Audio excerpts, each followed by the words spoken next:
ഇപ്പോൾ റെസ്റ്റിലാണ്. അയ്യോ തീവയ്യ, ഞാൻ തന്നെ കിടക്കുമ്പോൾ ഭ്രാന്താവുക, സത്യം പറഞ്ഞ ഭ്രാന്താവുക. അപ്പം എന്താ ചെയ്തെന്ന് വെച്ച് കഴിഞ്ഞാൽ ആ ഭ്രാന്ത് മാറ്റാൻ വേണ്ടി വേറൊരു ഭ്രാന്ത് കാണിച്ചു.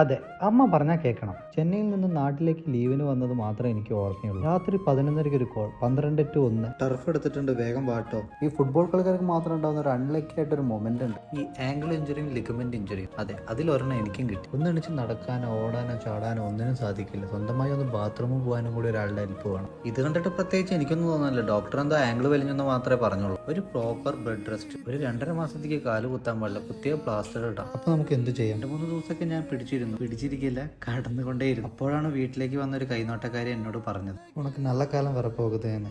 ഞാൻ சிரிச்சுக்கிட்டே, நல்ல காலமா, என் காலே பாருங்க இப்படி உடஞ்சிட்டு இருக்கேன். அந்த அம்மா என்ன பார்த்துட்டு சின்னதா ஒரு ஸ்மைல், தம்பி முதல்ல நீ உன்னை நம்புடா, அந்த டாக்டர் சொன்னதுக்காக மட்டும் நீ இப்படி உட்காந்துட்டு இருக்க, உனக்கு நீயே ஒரு தடை போட்டிருக்க. ஃபர்ஸ்ட் நீ உன்னை நம்பு, உன்னால முடியும் നമ്പ്, ഉന്നാളെ നടക്ക മുടിയുന്ന നമ്പ്, മീതി അന്ത കടവുൾ പാത്തുക്കോ. ആ അമ്മ ദൈവത്തെ പോലെ എൻ്റെ ലൈഫിൽ മാറി മറിഞ്ഞു പോയി. കൃത്യം 1.5 മാസത്തിന് ശേഷം ഞാൻ കേരളോത്സവം പാർട്ടിസിപ്പേറ്റ് ചെയ്തു. നല്ലപോലെ കളിക്കാൻ പറ്റി. കുറച്ച് പ്രാക്ടീസ് ഇല്ലാത്ത എൻ്റെ പോരായ്മകൾ എന്നെ അലട്ടി. കപ്പിനും ചുണ്ടിലേക്കുള്ള ഒരു അകലം, അതൊരു വർഷത്തേക്ക് കൊണ്ട് ഞാൻ കാത്തിരിക്കണം. അന്ന് ഇതിലും സ്ട്രോങ് ആയിട്ട്, ഇതിലും ഉഷാറായിട്ട് ഞാൻ തിരിച്ചു വരും. അതെൻ്റെ വാശിയാണ്, അല്ല എൻ്റെ സെൽഫ് റെസ്പെക്റ്റ് ആണ്.